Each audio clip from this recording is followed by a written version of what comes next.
Hi friends, Karthika మాసం అందరికీ ఎంతో స్పెషల్ కదా. అందులోనూ కార్తీక పౌర్ణమి రోజు ఇంకా స్పెషల్గా పూజ చేసుకుంటాము.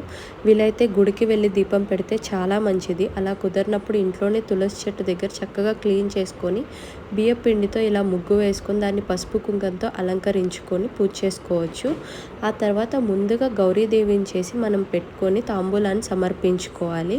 365 ఒత్తులు కూడా మనం పౌర్ణమి రోజే పెడతాము. కొంతమంది పిండితో చేసి పెడతారు, ఎవరి ఇష్టం వాళ్ళది. మేమైతే ప్రమిదలో పెట్టేస్తాము. 365 ఒత్తులతో పాటు ఉసిరి దీపం కూడా ఈరోజు పెడతామన్నమాట. నేనైతే గుళ్ళో పెట్టేశాను కాబట్టి మామూలు ప్రమిదలోనే నేను దీపం పెడుతున్నాను. అలాగే గౌరీదేవి దగ్గర తాంబూలం పెట్టుకున్నాక ఇలాగ దీపాలన్నీ వెలిగించుకొని మామూలు దేవాలయంలో పూజ చేసుకొని వండుకున్న ప్రసాదాలన్నీ చక్కగా దేవుడికి నివేదించుకోవాలి.